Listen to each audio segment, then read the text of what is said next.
안녕하십니까? 안녕하세요. 화면 잘 보이시죠? 예. 자료 준비하는데 시간이 더 많이 간 것 같습니다. 네. 예전에 다른 거로 만들다가 이번에 PPT를 좀 이렇게 만들어 봤는데요. 정말 오랜만에 PPT를 만들어 봤는데 얼마나 시간이 많이 걸리는지 준비하시는 분들의 노고가 좀 느껴지더라고요. 집회할 때.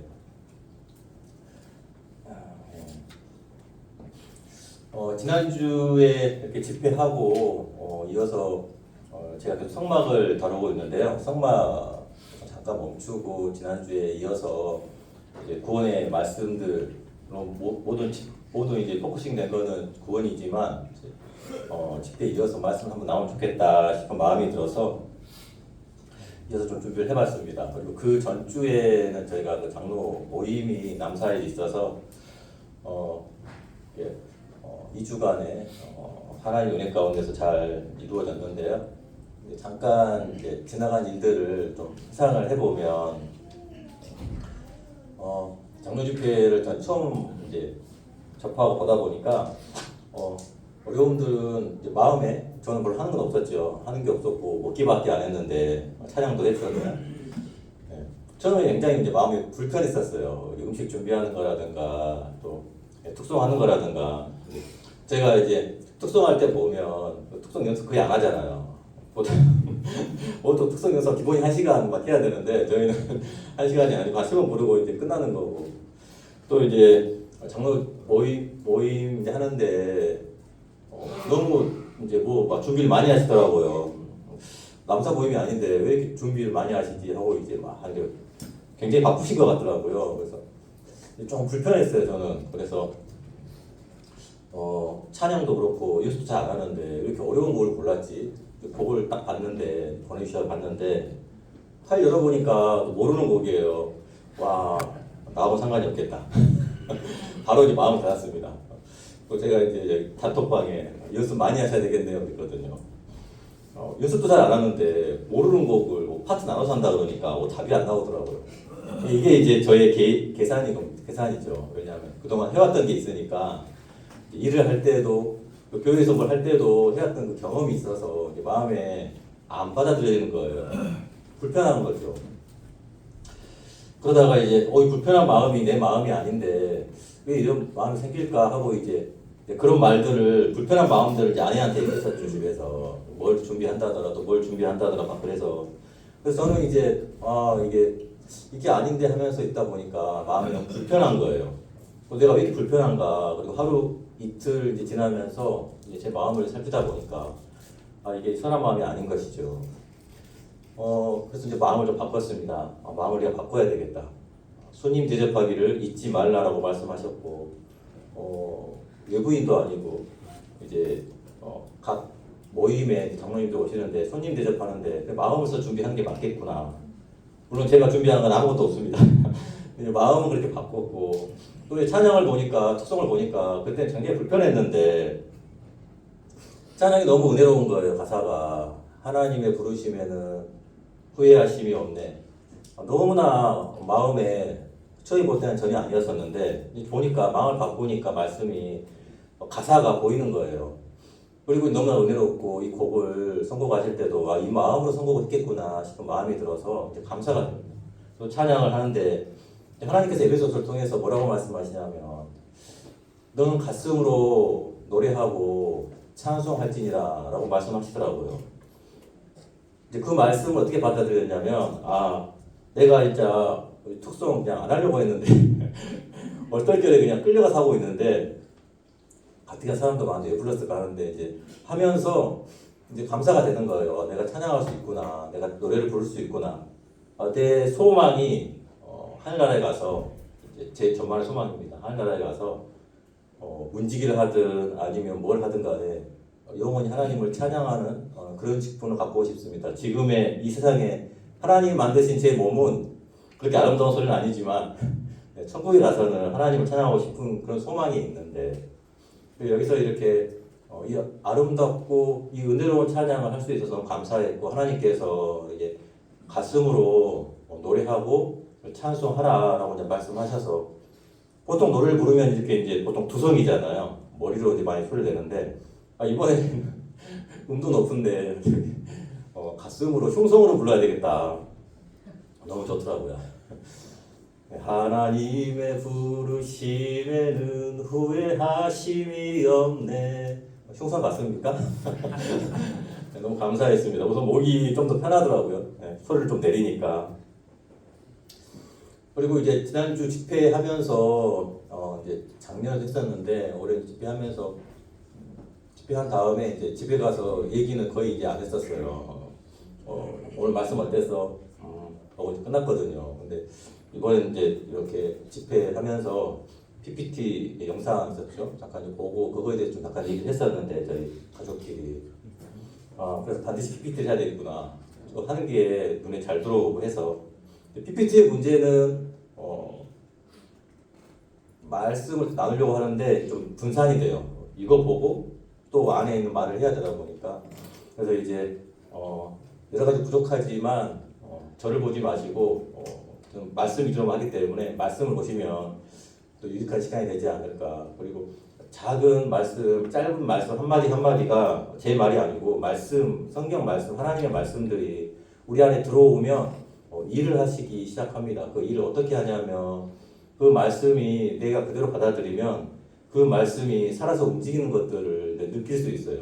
나의 생각을 바꾸고 내 마음을 바꾸고 내 행동을 바꾸고 그리고 내가 생각하지 못한 내가 예상하지 못한 그런 일들을 하나님이 많은 형편이나 상황을 통해서 바꾸어 주십니다.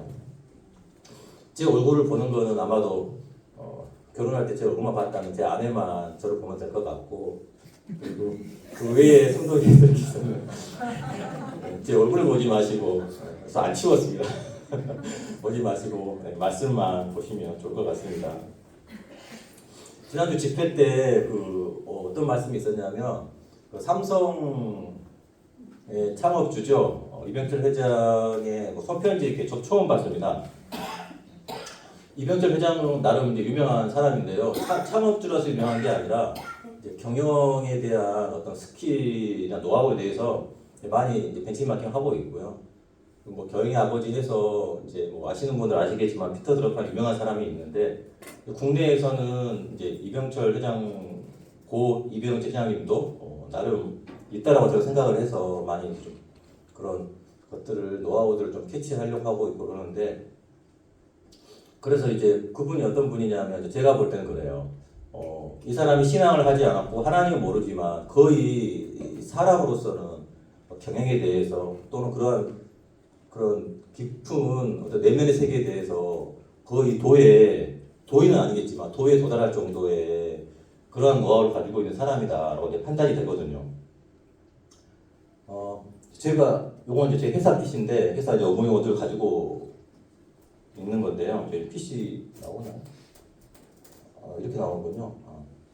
예, 제 PC 바탕화면에 있는 건데 아이콘은 안 보이지만 근래 이제 그분의 경영 철학이자 또 어떤 기준이 되는 것들을 제 노트북에 항상 있어요. 왜냐하면 제가 길을 잃어버리기 때문에 많은 분주한 일들 쳐다보면 내가 가야 할 방향을 잃어버릴 때고 있어요. 그리고 시간을 허비할 때가 있어서 제가 노트북에 항상 있는 건데 앞에 가운데만 나오네요. 무엇부터 버려야 하는가, 누가 더 단순해지는가의 싸움. 단순해질수록 판단은 명확해지고 행동은 정확해진다. 이제 경영에 대한 부분이지만 신앙도 똑같거든요. 그래서 제가 이제 이걸 보면서 이 사람이 정말 이거 말고도 많이 있지만 그렇구나. 우리 마음에 우리 생각에 내 생각과 내 마음을 가지고 있으면 말씀이 전혀 들어오지 않는 거예요. 비워야 들어오는 것처럼 이병철 회장도 그렇더라고요. 가지고 있는 걸 비워야 무엇을 먼저 비울 것인가 최대한 비워야 그 다음에 새로운 것이 들어온다. 그리고 가지고 있는 것 중에 중요한 거에 집중할 수 있다. 신앙도 그러할진데 신앙을 하지도 않는데 이러한 것들을 삶 속에서 많은 사람들과 부딪히면서도 깨달은 사람이더라고요. 그의 손편지가 뭐가 있었냐면 신은 존재하는가, 그리고 왜 그분은 신은 하나님이죠. 자신의 존재를 드러내지 않는가 이런 질문들이 있었는데 이제 좀 더 쉽게 표현한 그런 것 같아요. 신은 있느냐, 있다면 하나님이 일을 하시느냐, 저는 그렇게 보여져요. 하나님이 당연히 있으시죠. 그리고 하나님이 뭐라고 말씀하셨냐면 이사야서에 있는데 나는 여호와라 나 외에 다른 이가 없나니 나밖에 신이 없느니라 말씀하셨거든요. 해 뜨는 곳에든지 지는 곳에든지 나 외에 다른 이가 없는 줄을 우리로 알게 하리라. 나는 여호와라 나밖에 신이 없느니라. 이 말씀은 제가 이제 교회 왔을 때 구원받고 나서 하나님께서 제 안에 들려주신 말씀이신데 가장 처음으로 들려주신 말씀이신 거예요. 그리고 하나님이 그럼 왜 그분의 존재를 드러내지 않느냐? 하나님의 살아있는 걸 보면 믿을 거잖아. 이런 내용이죠. 보이면 믿을 건데. 근데 하나님을 우리가 볼 때는 또 사람들이 볼 때는 물론 하나님 만드신 모든 만물이 있지만 이 만물을 보고서도 하나님을 알 수 있지만 우리가 직접적인 증거를 원하는데 하나님은 믿는 사람에게 보이시지 믿지 않는 자에게 보이지 아니하십니다. 우리가 잘 알고 있는 갈릴리 가나에서 이제 첫 기적을 행하신 물을 포도주로 바꾸신 그 이제 기적이 있죠. 주일학교 때 배웠었는데 처음 기적을 행하신 곳 갈릴리 가나 물이 변하여 포도주 됐네. 예수님이 포도주를 바꾸시는 그 이적을 하실 때 그 말씀하셨죠. 여자여 내 때가 아직 이르지 아니하였나이다.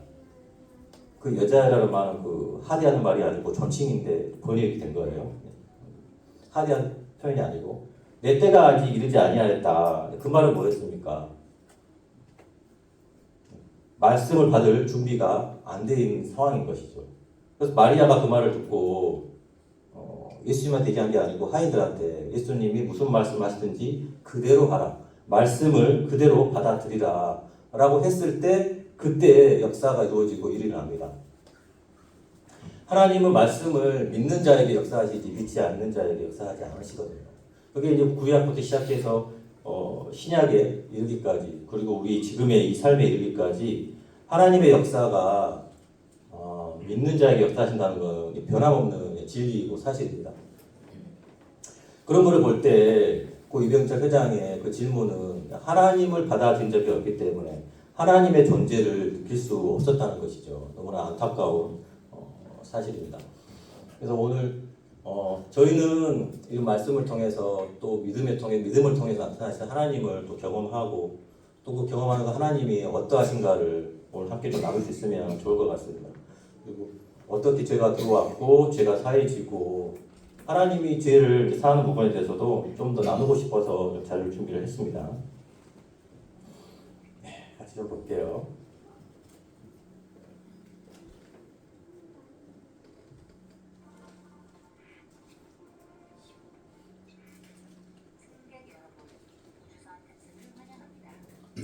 소리가 여기서만 나네요.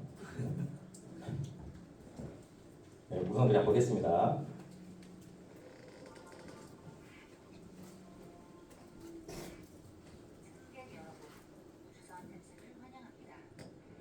이제 우주를 보여드리려고 하는 거예요. 그래서 뭐 어떤 안내가 필요한 건 아닌데 영상만 좀 보시면 될 것 같아요. 독일의 미넨 유럽에서부터 시작해서 이렇게 쭉 우주로 나가는 건데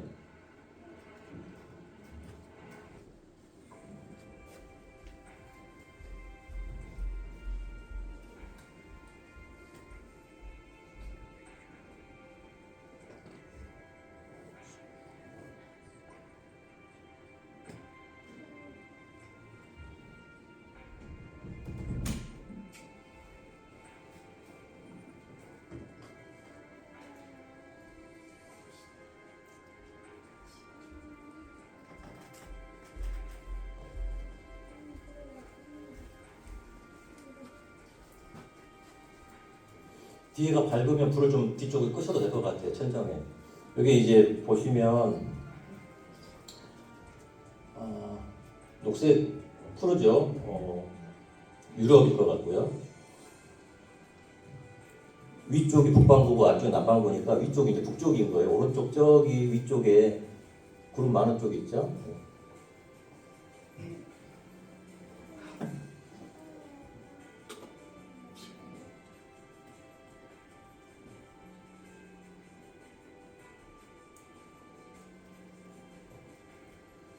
저 한가운데 보이는 게 지중해입니다. 오른쪽, 지중해 오른쪽이 팔레스타인 지역, 이스라엘 그쪽이겠죠.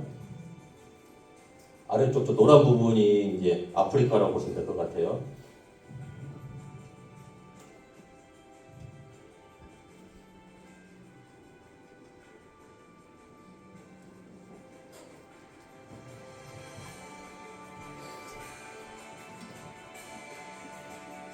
저기서는 안 보이네요. 지구를 돌고 있는 달도 있죠.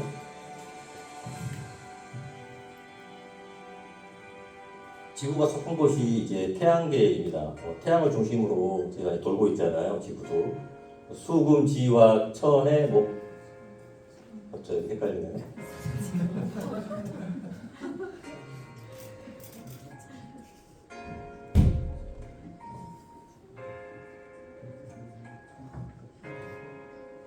제가 해왕성까지 알고 있는데 이렇게 해서 태양계가 이루어져 있고 그 태양계가 어마어마하게 큰데 그 태양계를 이제 행성계라고 하면 그 행성계들이 수천 개가 모여서 이제 은하를 이루고 있습니다.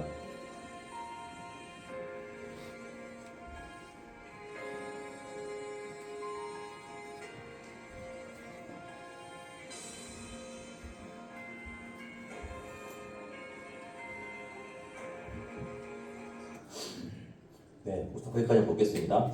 뭐 이걸 보면은 제가 이제 잘 보지는 않지만 우주를 보게 되면 과학이 아니고 하늘도 없죠. 우주가 땅도 없고 넓이도 알 수가 없어요. 얼마나 넓은지 우리가 이제 쓰는 단어에서는 표현할 수 없는 너무나 광대한 공간입니다. 저 우주 은하 아니 태양계만 봐도 그렇고요. 우리가 태양까지 가는데 한 19년 걸린다고 해요. 비행기를 타고 가면. 근데 그 넓은 이 우주에서 이 지구만 봐도 굉장히 먼지처럼 작은 행성입니다.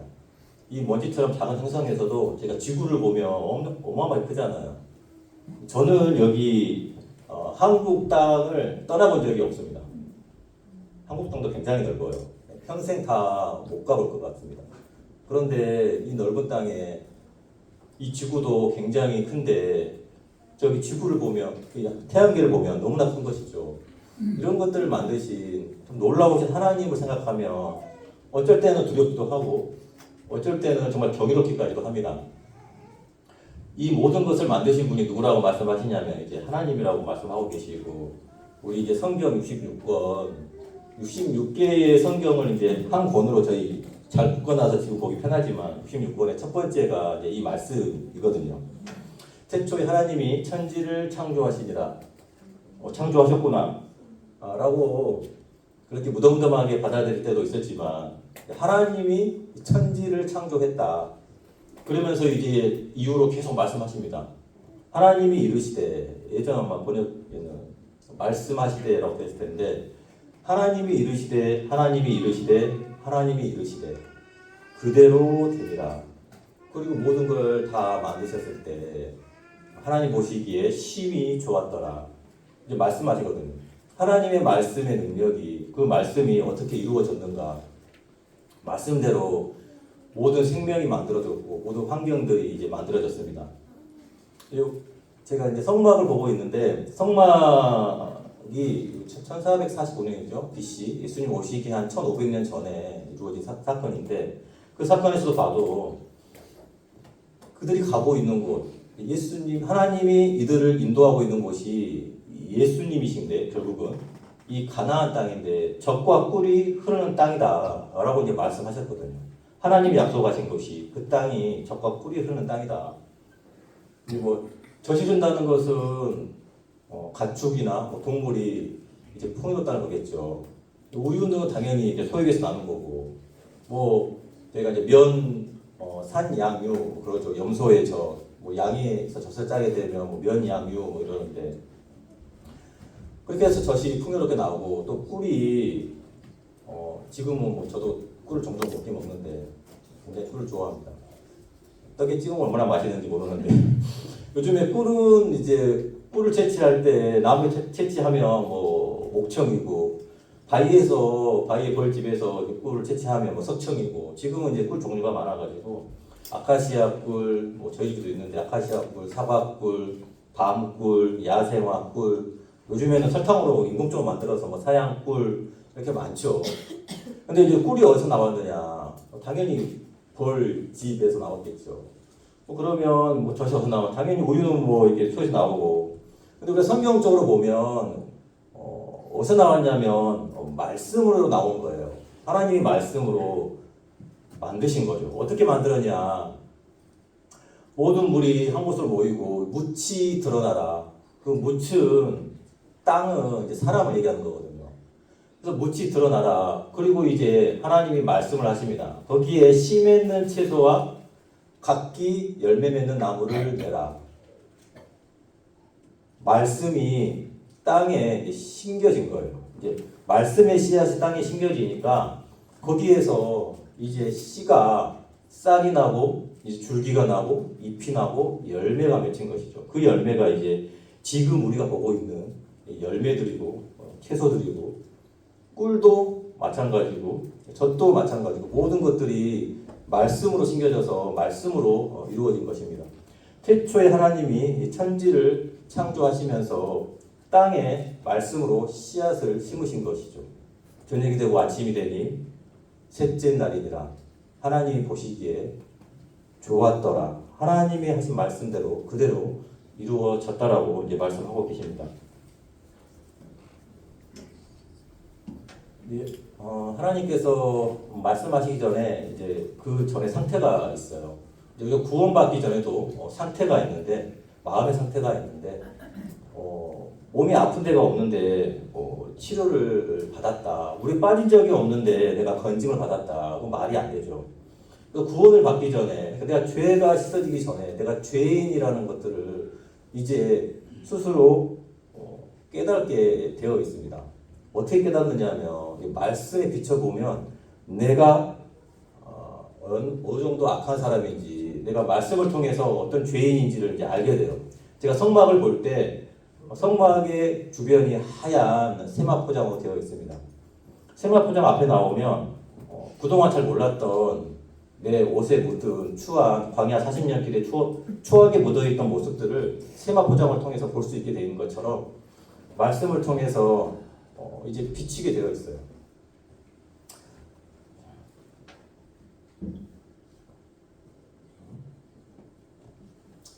하나님이 이제 아담과 하와를 만드셨고 그 다음에 아담에게 이제 말씀하셨습니다. 동산 각종 나무의 열매는 네가 입으로 먹되 선악을 알게 하는 나무의 열매는 먹지 말라. 네가 먹는 날에는 반드시 죽으리라 하시니라. 하나님께서 아담에게 이 말씀을 하셨습니다. 네가 먹는 날에는 반드시 죽으리라. 먹지 말라고 했으니까 안 먹었죠. 왜냐하면 동산에 나무가 이것만 있는 게 아닐 테니까 당연히 먹지 않았을 거예요. 그리고 이제 하와에게도 얘기했겠죠. 저거 먹으면 안 되는데 안 먹는데 전 문제될 게 없습니다. 근데 이제 뱀이 하와에게 접근을 합니다. 강교하기 때문에 아담에게 가지 않아요. 왜냐하면 하와가 직접적으로 하나님께 말씀 듣지 않았기 때문에 하와에게 갑니다. 그리고 정말 하나님이 동산 나무를 과일을 정말 먹지 말라고 했냐 하면서 이제 강교하게 저희 유도심이라고 하나요? 하게 되죠. 그러면서 이제 뱀이 말을 합니다. 너희가 결코 죽지 아니하리라. 이제 하나님의 말씀과 다른 말을 하게 되죠. 하와는 이제 두 개의 소리를 들었어요. 내가 먹는 날에는 반드시 죽을 거다라는 이제 말씀을 들었고 사단이 이제 들려주는 소리를 들었습니다. 사단의 소리를 말씀을 할 수는 없으니까 너희가 결코 죽지 아니하리라. 이제 죽는다 죽지 않는다. 두 개의 소리를 들었다는 것이죠. 아담을 통해서 하나님 먹지 마라. 저거 먹으면 반드시 죽는다. 좀 지어져 보이는 뱀이 와가지고 한다는 얘기가 아니야. 너 저거 먹으면 죽지 않아. 너 먹으면 하나님처럼 될 거야. 그래서 하나님 먹지 말라고 한 거야. 그래서 하와는 이 말을 이제 받아들입니다. 너희가 결코 죽지 아니하리라. 근데 이 말을 받아들이니까 저 선악과 나무를 처음 보지 않았을 텐데 이렇게 보이는 거예요. 그 말씀을 받아들이니까 여자가 그 나무를 본즉 먹음직도 하고 보암직도 하고 지혜롭게 한 만큼 탐스럽기도 한 나무인지라. 그전에는 안 그랬는데 이제 사단의 말을 뱀의 말을 받아들이니까 바뀌는 거예요. 먹음직스럽고 보암직스럽고 또 지혜롭게 할만하기도 하고 실제로 그렇지 않죠. 탐스러워 보이는 것이죠. 그거를 먹고 이제 아담에게도 주게 되면서 이제 하나님의 말씀을 떠나게 됩니다. 그래서 하나님께서 아담을 부르시면 그에게 이르시되 네가 어디 있느냐 이르되 내가 동산에서 하나님의 소리를 듣고 내가 벗었으므로 두려워하여 숨었나이다. 이제 죄를 범하게 되니까 나오는 증상들이 있습니다. 그 증상이 뭐냐면 이제 두려워지고 뭔가 숨기게 되고 감추게 되는 것이죠. 잘 보이시나요? 반사가 돼서 잘 안 보이긴 한데. 잘 보입니다.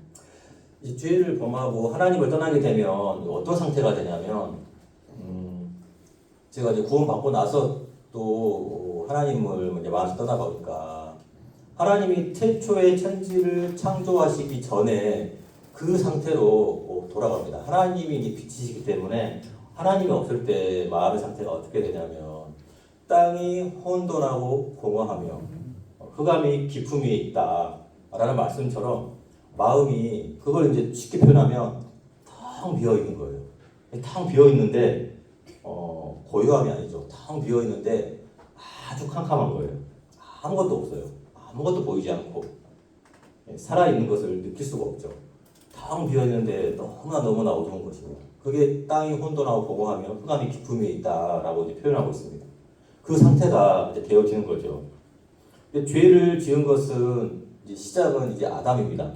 그리고 아담이 죄를 지었는데 아담만 끝나는 것이 아니라 아담에서 그 후손이 지금의 우리에게 이르기까지 우리 이후로 우리 자손이 이르기까지 세상 끝날까지 모든 사람이 이제 죄 아래에 잡힌 거예요. 이제 말씀을 보면 이러므로 한 사람으로 말미암아 한 사람이 이제 아담이죠. 죄가 세상에 들어오고 죄로 말미암아 사망이 왔나니 이와 같이 모든 사람이 죄를 지었으므로 사망이 모든 사람에게 이르렀느니라. 죄가 아담으로 의해서 들어오면서 이제 우리에게까지 이제 죄가 들어온 것입니다. 죄가 제가 이제 어렸을 때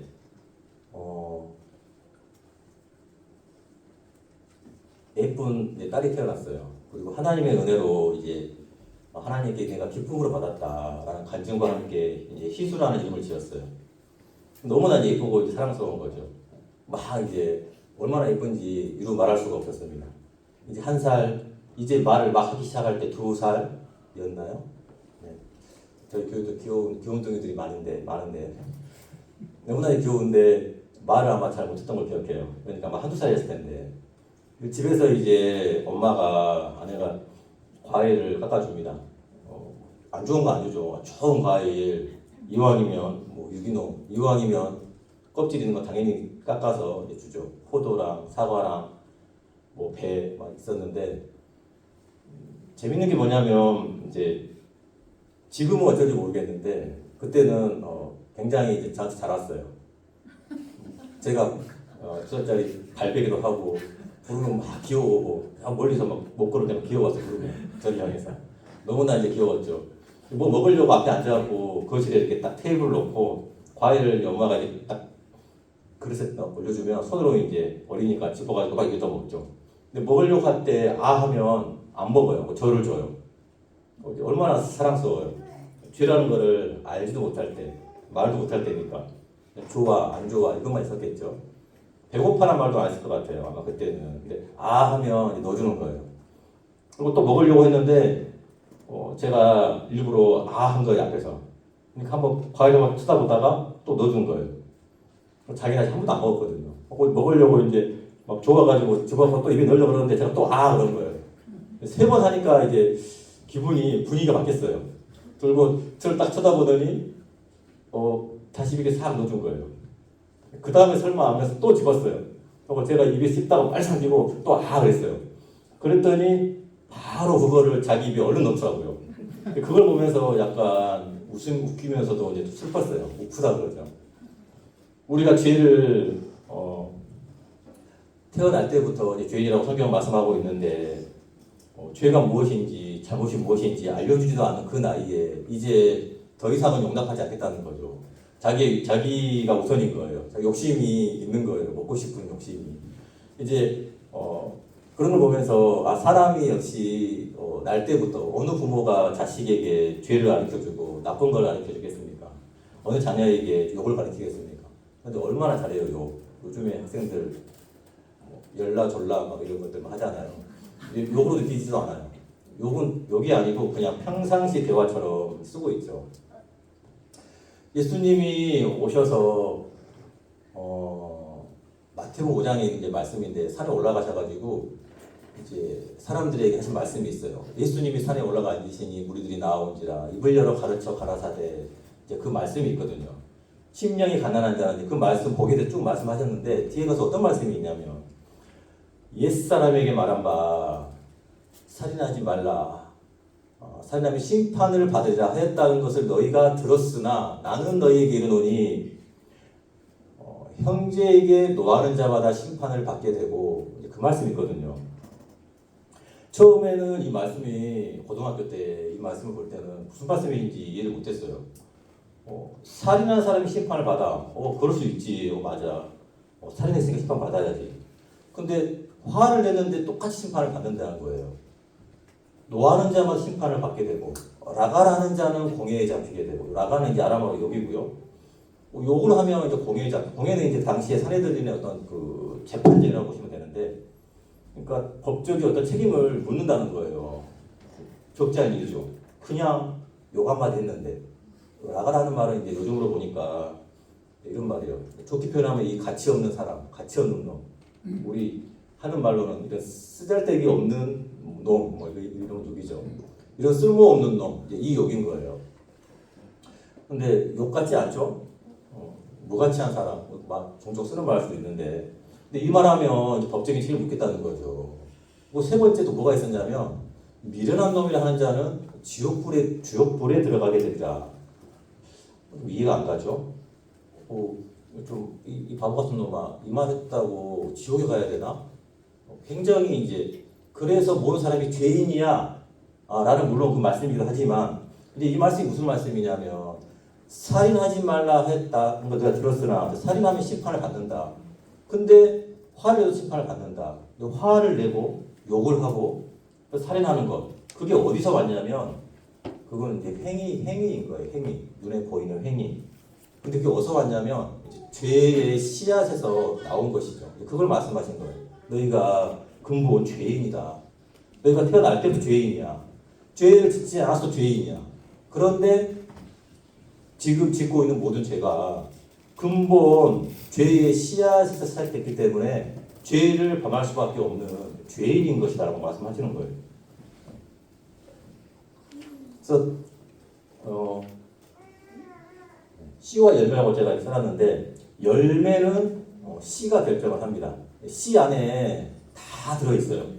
씨 안에 거기에 꽃도 들어있고 열매도 들어있고 줄기도 들어있고 잎도 들어있고 다 들어있습니다. 씨 안에.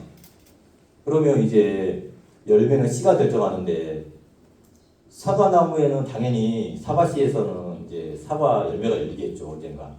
배는 이제 배가 열려요. 포도에서는 포도가 열릴 거고 결코 사과씨에서 포도가 열리지 않습니다. 그리고 죄의 씨앗은 결국은 죄가 드러나게 돼 있어요.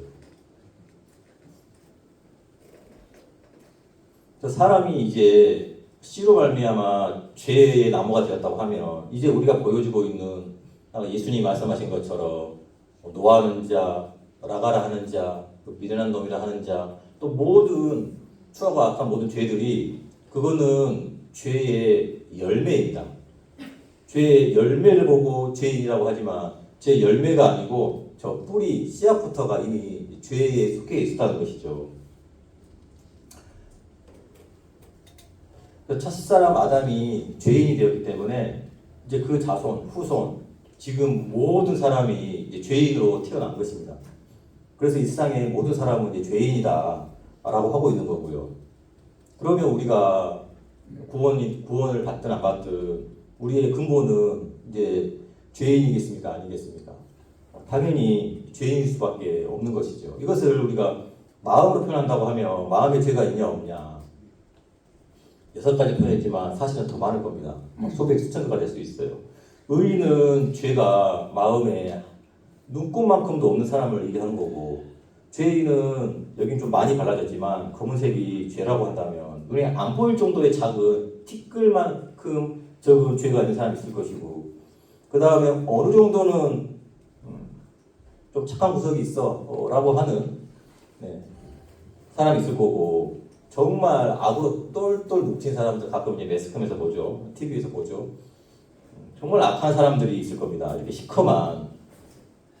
그러면 이렇게 죄가 조금 있는 사람이나 많이 있는 사람이나 다 똑같은 죄인이라고 성경은 말씀하고 계신 거예요. 그래서 아담에게 속한 사람은 죄를 지을 수밖에 없고, 누구든지 이제 마음에 크든 작든 다 죄가 있는 것이죠. 그럼 당신의 마음은 어떤 그림입니까? 라고 제가 빨간색으로 해놨는데, 어디에 속하겠습니까?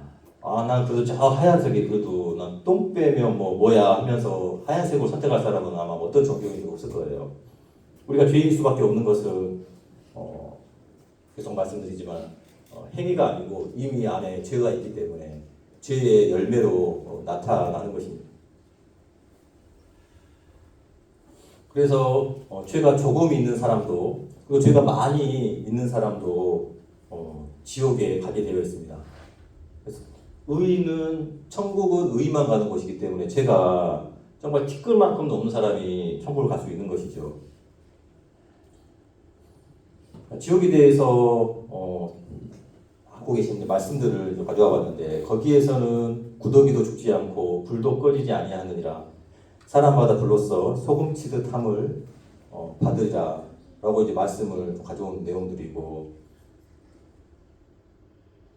뱀들아 독사의 새끼들아 너희가 어떻게 지옥의 판결을 피하겠느냐, 이거는 마태복음에 있는 내용인데, 같이 쭉 계속 보시면, 한번 죽는 것은 사람에게 정하신 것이요 그 후에는 심판이 있으리니 누구든지, 빨간색은 잘 안 보이네요. 누구든지 생명책에 기록되지 못한 자는 불못에 던져지더라. 죄에 씻는 것에 대해서 이제 성경을 보게 될 건데요. 더러워진 옷은 당연히 이제 비누로, 요즘 비누로 잘 안 하겠네요. 세제로 씻고, 더러워진 머리는 샴푸로, 더러워진 그릇은 주방 세제로 씻어야 되겠죠. 마음을 어떻게 씻을 것인가 라는 내용 우리 이제 잘 알지만, 마음에 죄가 묻어서 더러워지면 뭘로 씻을까요? 피로 씻을 수밖에 없죠. 왜냐하면 성경이 뭐라고 말씀하시냐면, 하나님의 말씀에 율법을 따라 거의 모든 물건이 피로써 정결하게 되나니 피 흘림이 없은즉 사함이 없느니라. 자, 말씀은 하나님께서 저희 성막할 때도 말씀드렸던 부분인데, 시내산에서 모세를 통해서 율법을 주셨습니다. 그 율법을 주시면서 이제 율법을 통해서 이제 죄가 드러나는 것이죠. 죄가 죄인 줄 몰랐는데, 근본 죄인인지도 몰랐고 그 행위의 결실로 죄인인지도 몰랐지만, 하나님이 율법을 통해서 이제 보여주신 거예요. 비춰주시는 거예요. 어떤 죄인인지 어떤 악인지를 보여주시는 거예요. 그들이 섬기는 것은 하늘에 있는 것의 모형과 그림자라. 모세가 장막을 지으려 할 때에 지시하심을 얻은 것 같으니 이르시되 삼가 모든 것을 산에서 내게 보이던 본을 따라 지으라 하셨느니라. 율법을 주셨는데 또 뭘 같이 보내셨냐면, 죄를 씻는 방법을, 속죄하는 방법을 같이 주신 거예요. 왜냐하면 율법만 내려놓으면 모든 사람이 저주 가운데 있을 거를 아시기 때문에, 그래서 하나님께서 시내산에서 모세에게 성막을 보이셨고 율법과 죄 씻는 방법을 이제 내려보내셨습니다. 그 죄를 씻는 방법은 이제 평민의 죄를 씻는 방법이 있고, 그 다음에 이제 우두머리 족장의 죄를 씻는 방법이 있고, 죄를 씻는 이제 절차를 의식을 하는데 제사장도 사람이니까 제사장의 죄를 씻는 방법이 있고 그다음 또 뭐가 있냐면 모든 사람의 죄를 이스라엘 모든 사람의 죄를 씻는 방법을 내려주셨어요. 죄는 이제 죄가 없는 동물은 이제 죄가 없겠죠. 흠이 없는 양이나 염소를 끌고 와서 이제 죄를 넘기는 의식을 하는데 양의 머리에 두 손을 올려서 이제 안수를 하면 이제 죄가 넘어갑니다. 죄가 넘어가면 이제 죄에서 해방을 받는 것이죠. 이제 안수가 이제 미수기에도 설명은 되어 있지만 위임한다, 넘긴다 이런 뜻입니다. 죄를 이제 넘긴다라고 생각하시면 되고요. 사람의 죄를 자기의 죄를 양에게 넘기는 것이죠. 이제 지금 보는 거는 이제 평민의 제사입니다. 누가 한 명이 죄를 지으면 죄에 대해서 깨우침을 받으며 내가 죄가 있다라는 사실을 인정하고 알게 되면 그때 속죄 제물 이제 양을 끌고 와서 이렇게 제사를 드렸습니다. 제사장은 손가락으로 그 피를 찍어 관제단 뿔에 바르고 그 피를 단 밑에 쏟고 제사장이 그를 위하여 속죄한즉 그가 사함을 얻으리라. 죄를 넘겼기 때문에 이제 피 흘림이 없은즉 사함이 없다는 말씀대로 이제 피를 흘리면서 이제 그 생명을 취하게 되어 있습니다. 그리고 그 피를 이제 번제단 뿔에 바르게 되는 것이죠. 번제단 뿔에 바르는 이유가 이제 성경에 나와 있다시피 유다의 죄는 금강석 끝 철필로 기록되되 이 말씀 있죠. 그들의 마음판과 그들의 제단 뿔에 기록되었다, 새겨졌다라는 말씀처럼 그 참 하늘에 있는 성막에는 하늘에 있는 성전에는 그 제단 뿔에 우리의 죄가 기록되어 있기 때문에 피를 발라서 그 피를 이제 감추는 역할을 하는 것이죠. 죄를 덮어주는 역할을 합니다. 그래서 반드시 개인의 제사든 아니면 전체 제사든 단뿔에 피를 바르게 되어 있어요. 그렇게 해서 죄가 가리워지는 역할을 합니다. 그래서 평민의 제사에 대해서 말씀을 쭉 이제 보면 제가 빨리 읽겠습니다. 만일 평민의 한 사람이 여호와의 계명 중 하나라도 부지 중에 범하여 허물이 있었는데 그가 범한 죄를 누가 그에게 깨우쳐 주면 그리고 쭉 밑에 와서 노란색 제사장이 그를 위하여 속죄한즉 그가 사함을 받으리라. 이렇게 해서 한 사람의 죄가 이제 사함을 받는 내용입니다. 영상을 좀 준비했는데요. 볼게요.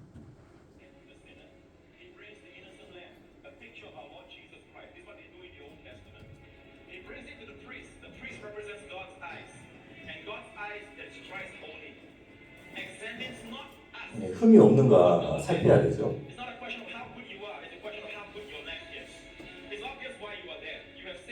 제사장이 속죄 제물에 흠이 없는지를 살피게 되어 있습니다. 흠이 없으면 이제 개인의 죄를 안수해서 넘기게 되고요.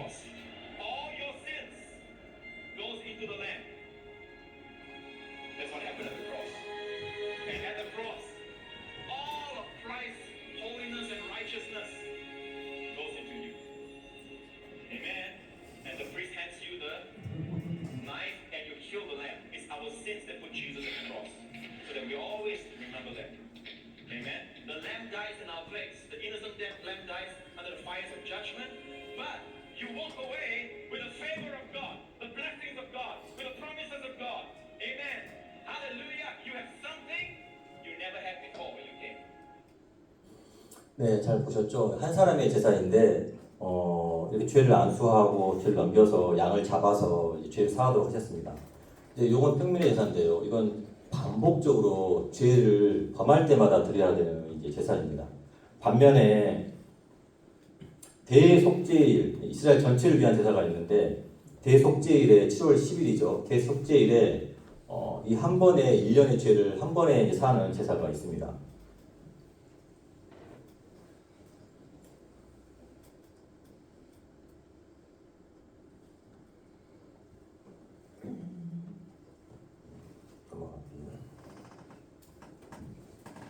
말씀을 보면 또 백성을 위한 속죄제 염소를 잡아 그 피를 가지고 휘장 안에 들어가서 그 수송아지 피로 행함같이 그 피로 행하여 속죄소 위와 속죄소 앞에 뿌릴지니 곧 이스라엘 자손의 부정과 그들이 범한 모든 죄로 말미암아 지성소를 위하여 속죄하고 또 한 마리죠. 두 번째, 아론은 그의 두 손으로 살아있는 염소의 머리에 안수하여 이스라엘 자손의 모든 불의와 그 범한 모든 죄를 아뢰고 그 죄를 염소의 머리에 두어 미리 정한 사람에게 맡겨 광야로 보낼지니.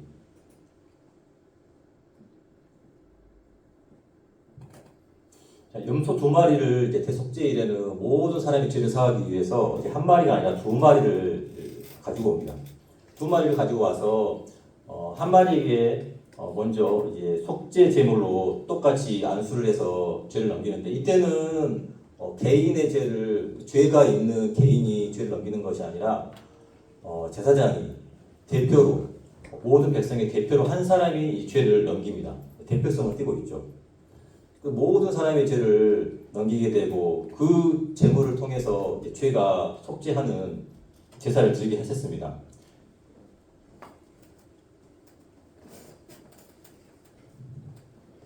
그래서 보면 이제 개인의 제사와 다르게 대속죄일 제사는 제사장이 성소 안에 이제 지성소가 있죠. 1년에 한 번 들어가는 곳.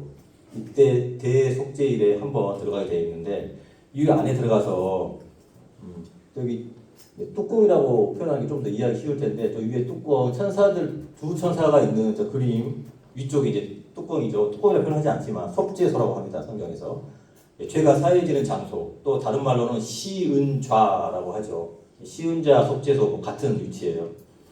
이곳에 피를 뿌리게 되어 있어요. 왼쪽 그림 보시면 이 법궤 안에 뭐가 들어있냐면 세 가지가 들어있는데, 잘 아시는 것처럼 모세를 통해서 내려준 돌판, 율법 돌판이 있고 만나 항아리가 있고 아론의 쌍난 지팡이가 있습니다. 이 율법이 들어있는 돌판을 놓고 뚜껑을 닫은 다음에 절대 열어보지 못하게 하셨어요. 요 위에 이제 시은자의 피를 뿌리는데, 이 시은자는 이제 베풀 시자죠. 은혜를 베푸는 곳, 은혜 은자니까 은혜를 베푸는 곳, 장소. 이곳에 이제 피를 뿌리는 것이죠. 이건 무엇을 의미하는 것이냐면, 율법으로 이제 심판하지 않겠다. 은혜로 이제 너희에게 은혜로 심판한다는 것이죠. 심판을 율법으로 하지 않는다. 그래서 이 돌판을 놓고 법궤의 뚜껑을 닫고 다시는 열지 못하도록 하셨습니다. 영상을 한번 좀 같이 보도록 할게요.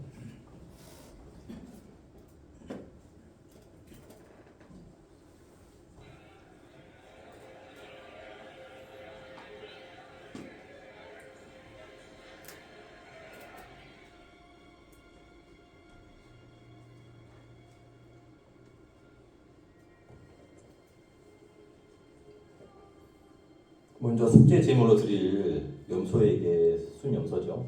안수를 합니다. 대표로 안수를 해서 모든 백성들의 죄가 넘어가게 됩니다.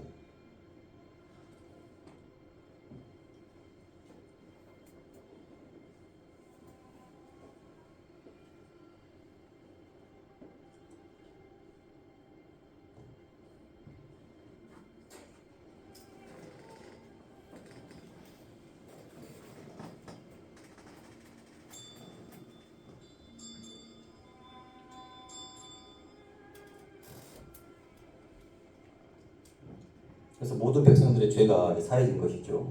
그리고 또 한 마리 아사셀을 위한 염소도 똑같이 머리에 안수를 하고 광야로 멀리 이제 보냅니다. 저걸 통해서 백성들은 이제 내 죄가 사라졌구나 하고 이제 믿도록 하셨다는 것이죠. 그래서 레위기 성경은 이제 연합하다라는 이제 뜻의 성경인데, 이 죄인들과 거룩하신 하나님과 함께 연합할 수 있도록 하신 이 성경인 것입니다. 여기에서 이제 개인의 평민의 제사를 통해서, 그리고 대속죄를 통해서 모든 사람의 죄가 한 번에 사라진다. 그걸 통해서 무엇을 말씀하고 계시냐면, 이 어린 양 대신 예수 그리스도가 이제 오실 것을 예언하고 계신 것이죠. 많은 사람이 죄를 짓고 양을 잡아서 양의 피가 강같이 흘렀다. 이제 계속 개인의 제사부터 이제 대속죄일 제사, 그리고 그 사이에 번제도 많이 있고 속건제도 있고 많은 제사가 있죠. 계속 끊임없이 이 죄를 통해서 죄가 끊임없이 발생되는 이 죄 때문에 속죄제물의 피를 계속 흘리게 되었다는 것이죠. 그래서 이제 하나님께서 예수님을 통해서 이제 죄를 사할 수 있는 방법들을 말씀하셨고 이제 시기에 따라서 좀 다르지만 BC 700년경에 그가 찔림은 우리의 허물을 인하며 예언의 말씀들을 제가 좀 가져와 봤는데 그가 상함은 우리의 죄악 때문이라 여호와께서 우리 모두의 죄악을 그에게 담당시키셨도다. 예수님 오시기 700년 전에 그리고 600년 전에는 그들이 다시는 각기 이웃과 형제를 가리켜 이르기를 너는 여호와를 알라 하지 아니하리니 이는 작은 자로부터 큰 자까지 다 나를 알기 때문이라 내가 그들의 악행을 사하고 다시는 그 죄를 기억하지 아니하리라. 여호와의 말씀이니라. 그리고 500년 전에는 그는 공의로우시며 구원을 베푸시며 겸손하셔서 나귀를 타시나니 나귀의 작은 것 곧 나귀 새끼니라. 예수님이 십자가에 달리시기 5일 전이죠. 일요일날 예루살렘을 가셨으니까 그때 나귀를 타시고 호산나 하시던 그 말씀들 장면을 또 기억하실 것 같습니다. 그리고 마리아에게 그리고 사가랴 제사장의 아들인 요한에게 나타나셔서 말씀하셨습니다. 아들을 낳으리니 이름을 예수라 하라. 이는 그가 자기 백성을 저희 죄에서 구원하실 자이심이라 하니라. 이름을 예수라 하라. 그리고 구약 성경에서 뭐라고 이름을 또 말씀하셨냐면 임마누엘이라 말씀하셨죠. 보라 처녀가 잉태하여 아들을 낳을 것이요 그의 이름을 임마누엘이라 하리라 하셨으니 이를 번역한즉 하나님이 우리와 함께 계시다 함이라. 예수님의 이름 예수 하나님은 구원이시다 구원하신다라는 뜻이죠. 그리고 이제 성경적인 의미는 그가 자기 백성을 저희 죄에서 구원하실 자이심이라. 구약에서 말씀하실 때는 하나님이 우리와 함께 계신다.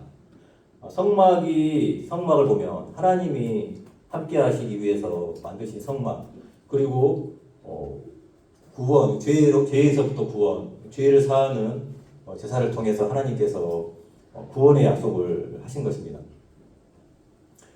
그리고 이제 하나님께로부터 보내심 받은 사람 하나님과 그러니까 사람 그러니까 죄인들인 우리 인생들 사람들과 하나님과 연결하는 역할을 하고 있는 게 제사장이죠. 그 제사장은 이제 혈통을 따라서 되고 있는데 아브라함의 아들의 후손의 제사장 후손이 이제 세례 요한입니다. 아버지가 사가랴였죠 제사장.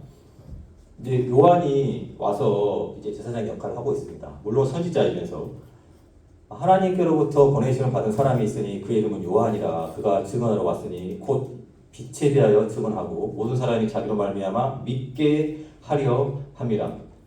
세례 요한의 역할이 무엇이냐면 이제 예수님에 대해서 증거하고 이분이 예수님이다. 이분이 구원자이시다. 이분이 그 어린 양이시다. 예언하신 그 양이다.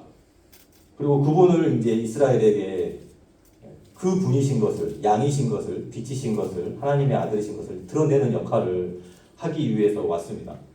그리고 그가 무엇을 외쳤냐면 회개하라 천국이 가까이 왔느니라. 왜 이 말을 했을까요? 이제 죄를 사해야 되는 구원자이신 예수님이 오셨는데 사람들이 죄로 알지 못하기 때문에 우리 구약 시대와 똑같습니다. 죄를 죄로 알지 못하기 때문에 율법이 내려온 것처럼 율법이 이때도 있었지만 그들이 돌이킬 수 있도록 그들의 죄를 비춰줄 수 있도록 세례 요한이 외쳤다는 것이에요. 그는 선지자 이사야를 통하여 말씀하신 자라 이르렀을 때 광야에 외치는 자의 소리가 있어 이르되 너희는 주의 길을 준비하라 그가 오실 길을 곱게 하라 하였느니라. 그래서 세례 요한은 세 가지로 요약을 하면 이제 회개에 대한 선포를 했고 그리고 이제 너희들 심판 받을 거다 회개하지 않으면 거기에 대한 이제 경고를 했습니다. 그리고 이제 예수님을 이제 어린 양이신 예수님을 이제 드러내는 역할을 했죠. 그 말씀이 성경에 잘 자세히 나와 있습니다.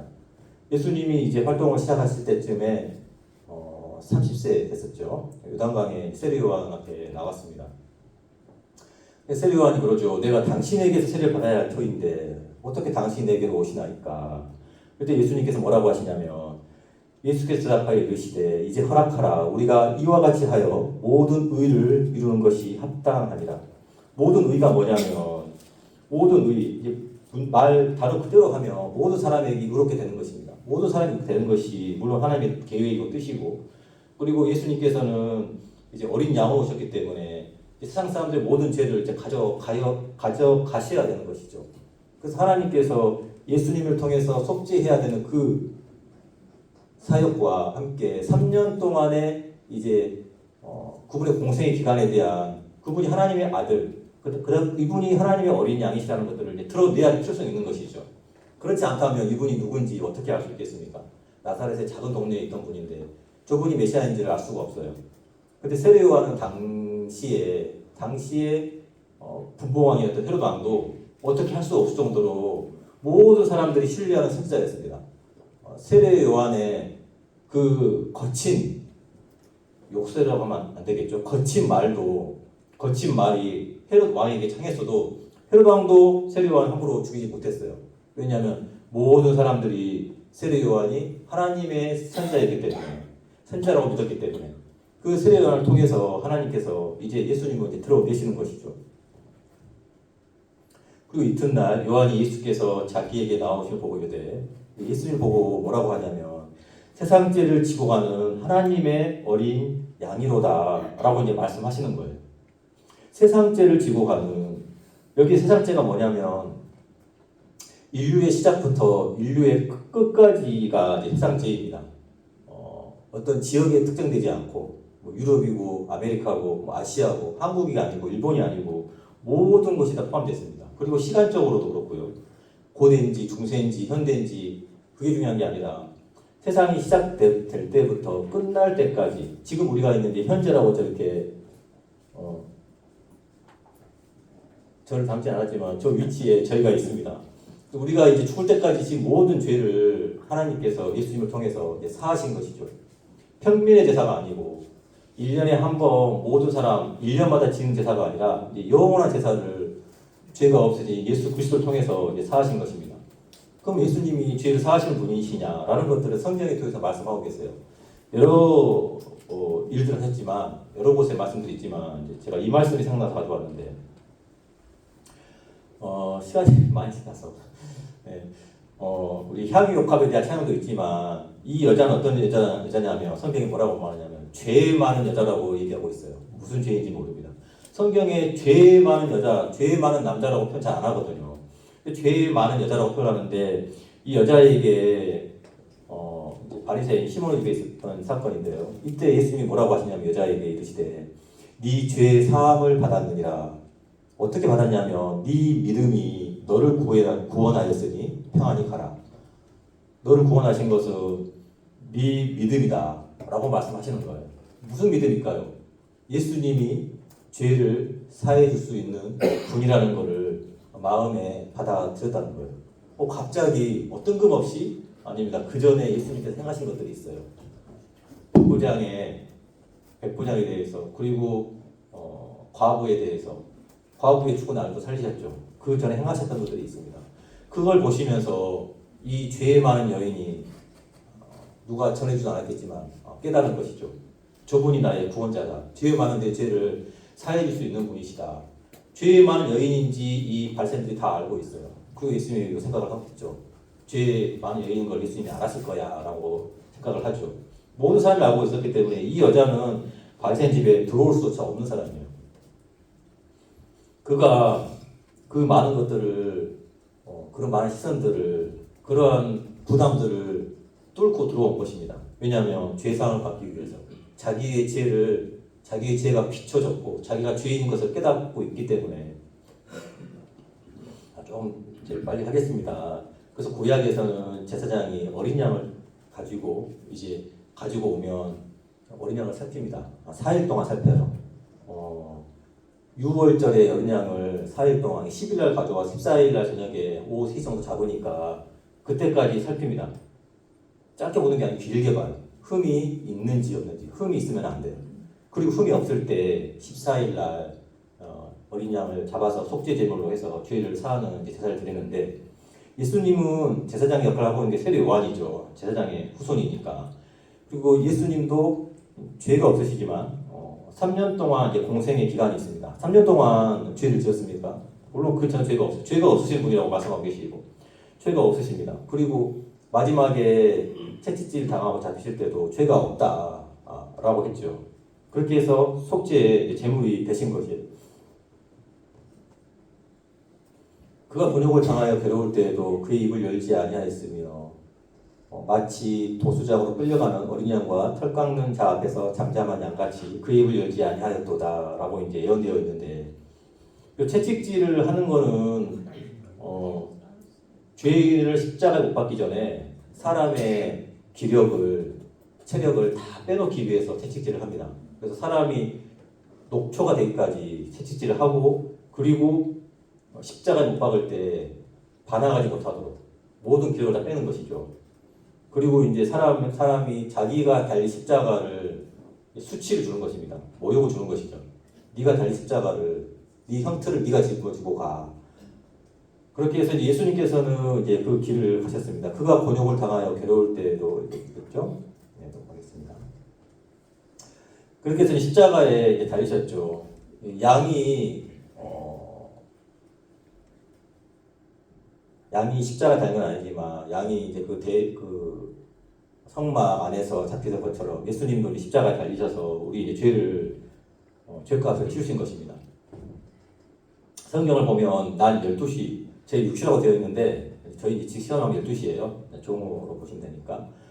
낮 12시에 제 6시로부터 온 땅이 어둠에 임하여 제 9시까지 계속되더니,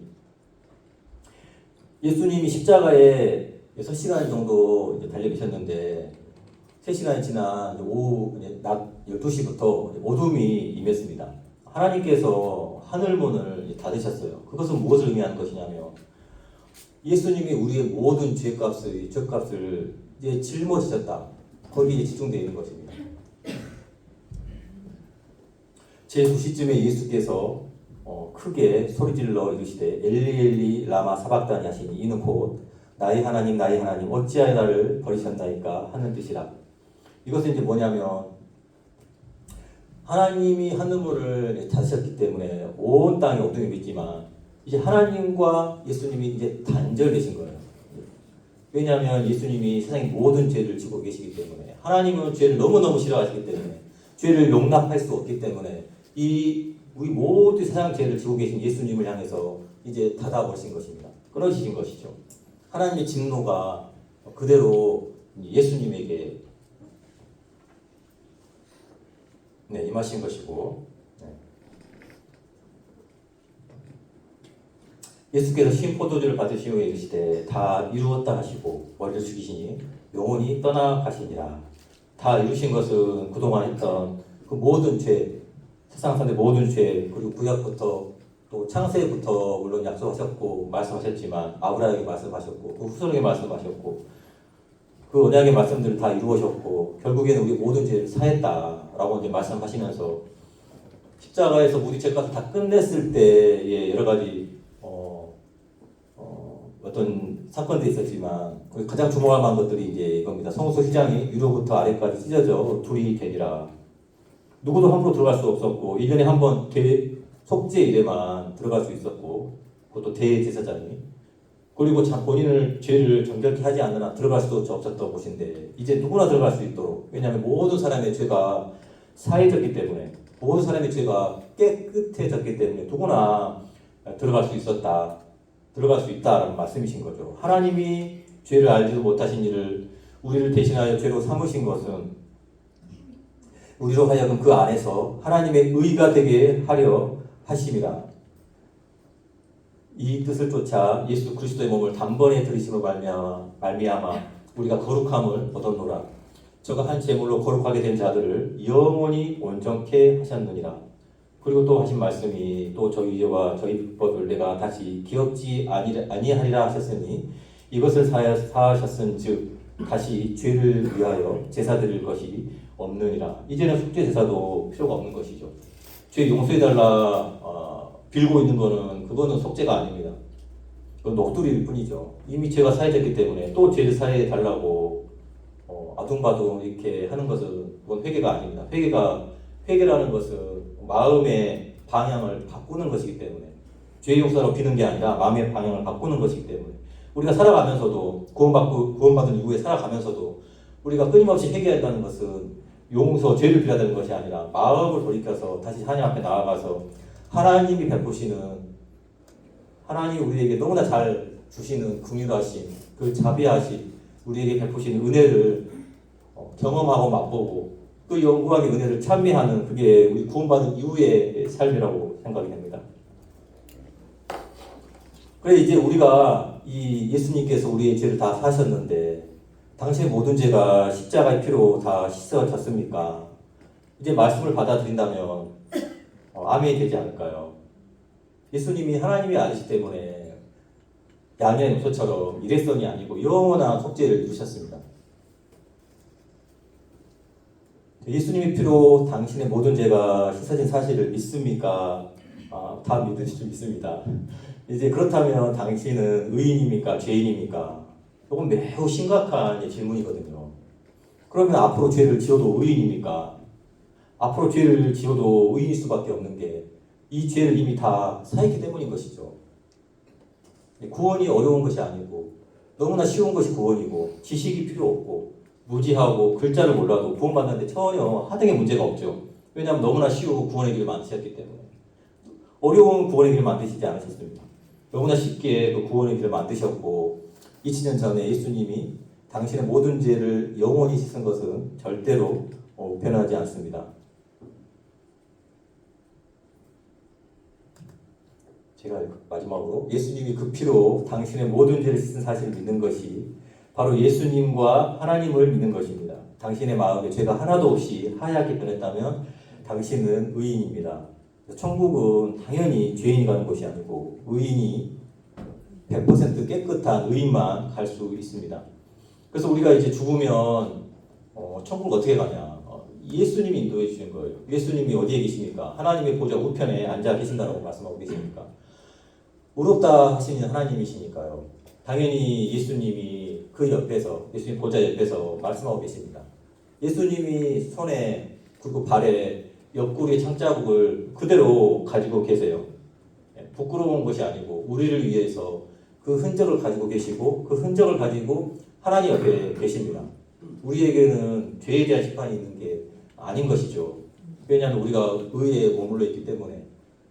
삼성 창업주 고 이병철 회장이 얻지 못했던, 세상에 많은 것들을 얻었지만 그가 얻지 못했던 그 귀한 것이 바로 이 죄사함에 대한, 이 구원에 대한 진리인 것입니다. 이 진리는 변하지 않기 때문에 2000년 전이나 지금이나 여전히 이 복음은 변질되지 않았고 예수 그리스도를 통해서 구원받는 이 사실은 여전히 변함이 없고 성경에 분명하고 명확하고 확실하게 내가 만일 예수를 주로 시인하고 예수님이 나의 구원의 내 모든 주님이십니다. 주인이십니다. 라고 시인하고 또 하나님께서 죽은 자 가운데서 살신 것을 네 마음에 믿으면 구원을 얻으리니 예수님이 내 구주이시고 그분이 다시 부활하셔서 내 모든 죄를 다 끝내셨다.